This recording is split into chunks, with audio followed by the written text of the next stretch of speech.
Okay, so hi everyone, I'm Puneet. I'm developer in this team. So today I'm going to talk about model debugger improvements.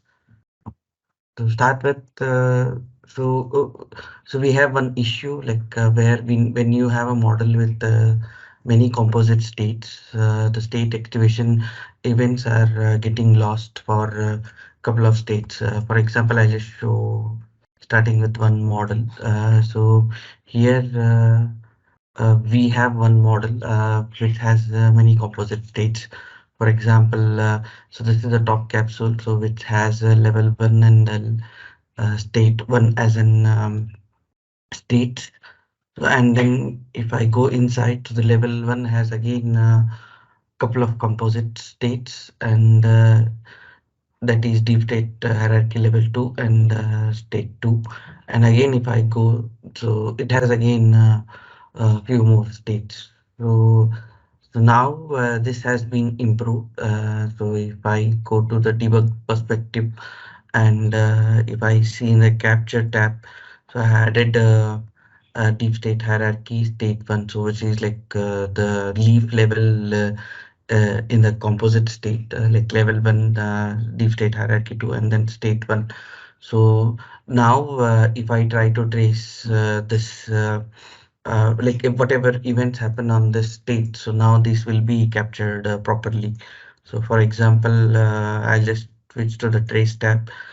Since I added the state hierarchy state 1, so whatever the events received on this state will be shown in this trace. So there are a couple of events you can send, like 0, it will just move to the top state, and 1, it will go to the intermediate states. And then if I do send data as a 2, so then it will go to the leaf level state. So this is the leaf level state, and if I send event, so this is not added, so that's why it is not getting traced. Now I'll send again 2 here. So yeah, so now the state is get activated. So now we are getting the corresponding state activation event in the trace editor. So now again, I'll just do a couple of times. So yeah, yep. Now you can see. So all the trace, I mean the state activation events are properly traced in the trace editor. Uh, and I'll just now one more improvement I just want to mention. So we have introduced this new button called Send to App in the Capture tab.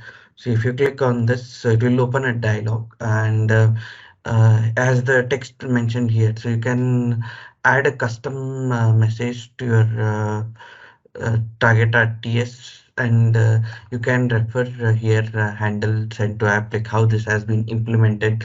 And you can also add a custom handler for your any of your corresponding messages. So we have internally added a couple of messages to handle them in a target RTS. So for example, I'll just show one. So RT log all. So this is for our custom logging purpose. So we have added. So I'll just add RT log all.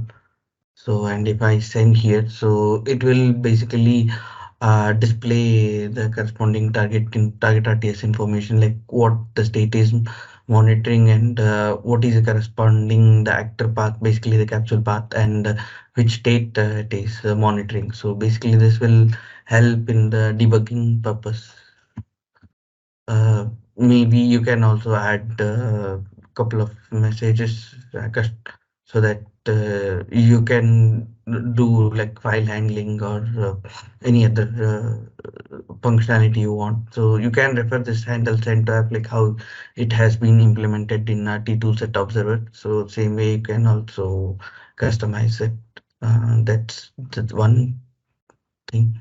And one limitation I just wanted to mention with respect to this model debugger improvement, whenever you terminate this application and try to relaunch it, so the tracing is somewhat inconsistent sometimes. So at that time, you have to use this remove all button, and again try to add the trace element, and you can continue working with your debug session.